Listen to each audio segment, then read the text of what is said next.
Hello दोस्तों, आप सभी का स्वागत है अपने YouTube channel VA study point में। हमारे द्वारा UP triple SC, PAT, UP PCS and SSC तथा अन्य सभी एग्ज़ाम के दृष्टिगत महत्वपूर्ण करंट अफेयर्स की सीरीज़ कंटिन्यू है। तो आइए शुरू करते हैं आज की क्लास। आज की क्लास का पहला पॉइंट, असम के मुख्यमंत्री हेमंत बिश्वा ने राज्य में बाल विवाह की प्रथा को 2026 तक पूरी तरह समाप्त करने का संकल्प लिया है। तो क्वेश्चन आ सकता है आपके सामने कि किस राज्य द्वारा बाल विवाह की प्रथा को 2026 तक पूरी तरह समाप्त करने का निर्णय किस राज्य ने लिया है। तो आंसर रहेगा असम। इसी में हमने कुछ महत्वपूर्ण तथ्य बाल विवाह से संबंधित जोड़े हैं।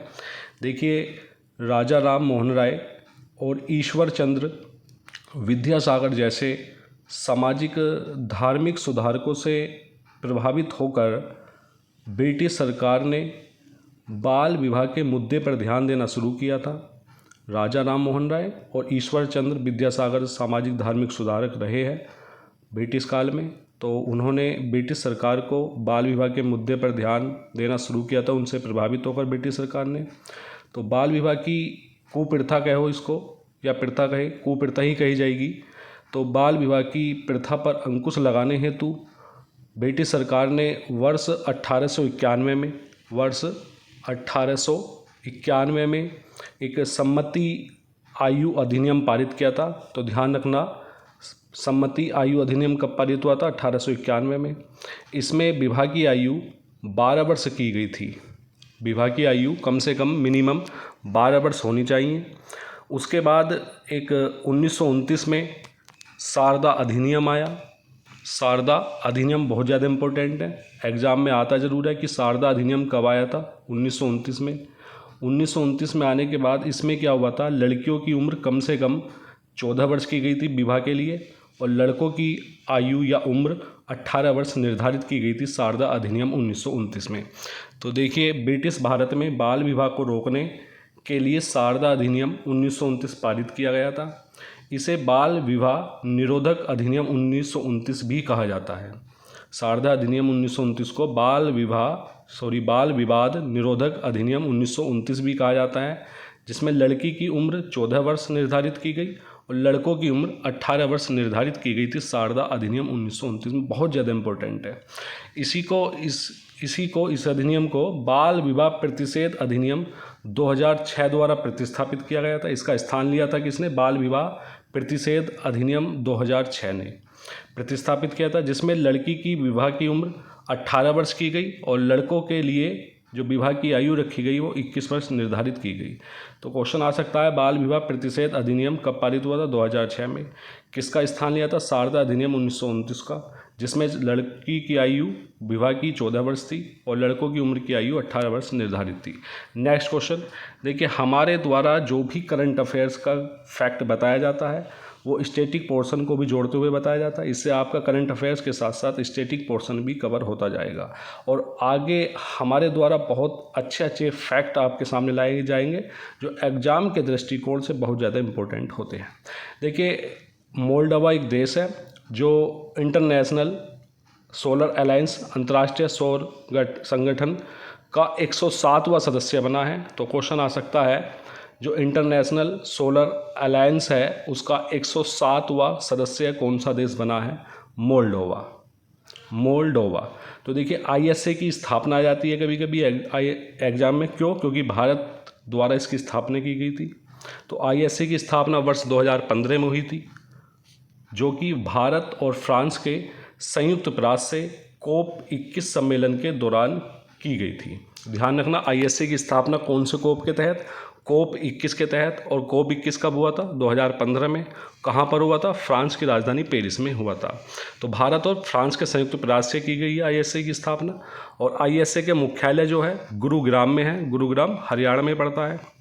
ISA का जो उद्देश्य है, सौर ऊर्जा के उपयोग को बढ़ावा देना, ज़्यादा से ज़्यादा सौर ऊर्जा का उपयोग को बढ़ावा देना है। सौर ऊर्जा नवीकरणीय ऊर्जा है, अनवीनीकरण नहीं है, कभी भी रीयूजेबल है इसका। नवीकरणीय जैसे सौर ऊर्जा हुई, पवन ऊर्जा हुई, ठीक है। और अनवीकरणीय ऊर्जा वे होती है जिनका सीमित प्रयोग होता है, जो एक बार ख़त्म हो गई तो हो गई, दोबारा नहीं आएगी। जैसे तेल हुआ, लकड़ी, इस तरीके से होती है ये चीज़ें। ऊर्जा तक पहुंच सुनिश्चित करना और जलवायु परिवर्तन से निपटना इसका उद्देश्य है।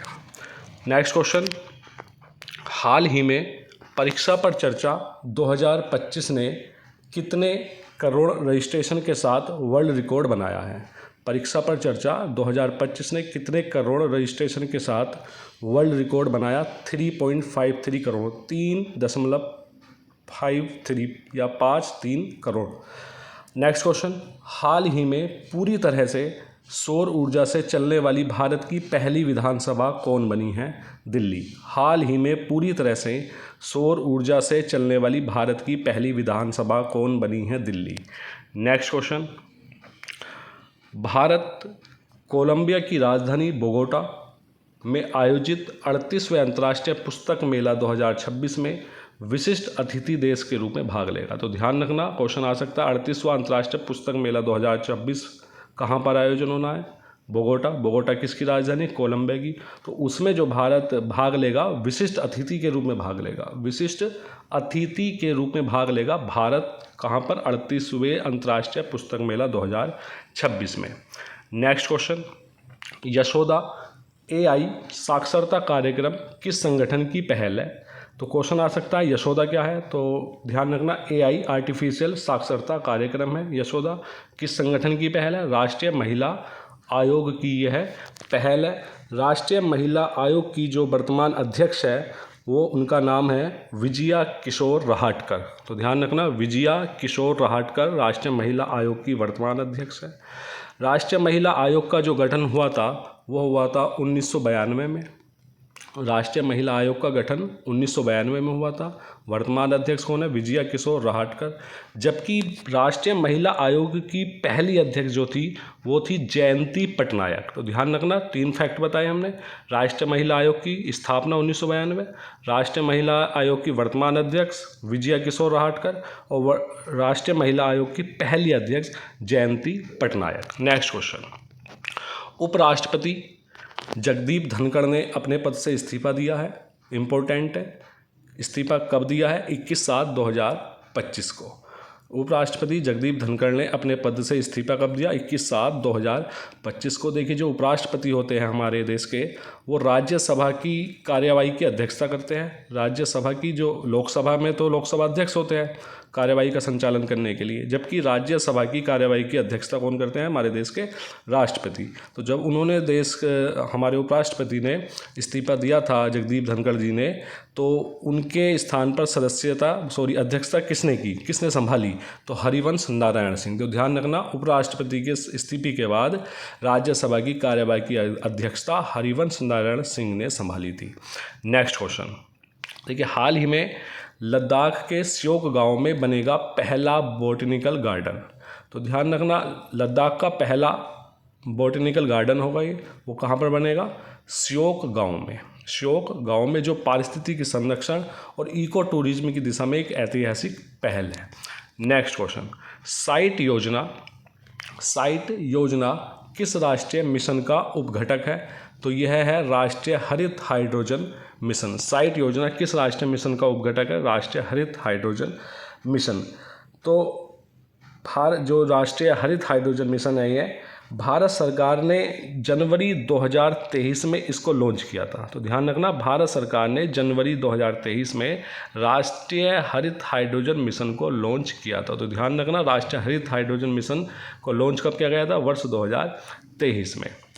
नेक्स्ट क्वेश्चन और आज का लास्ट क्वेश्चन, किस राज्य ने उच्च शिक्षा में लड़कियों की सहायता के लिए निजुत मोइना योजना 2.0 की शुरुआत की है? दूसरा वर्जन है निजुत मोइना योजना का संबंध किससे? डायरेक्ट क्वेश्चन आ सकता है। तो उच्च शिक्षा में लड़कियों की सहायता के लिए किस राज्य ने शुरू की है? असम। तो दोस्तों, आज की क्लास हम यहीं समाप्त करते हैं। हमारा सभी दोस्तों से हमारा प्यार भरा निवेदन है कि हमारे YouTube channel VA study point को अपना ढेर सारा प्यार दें, सब्सक्राइब करें, शेयर करें एंड लाइक करें। धन्यवाद।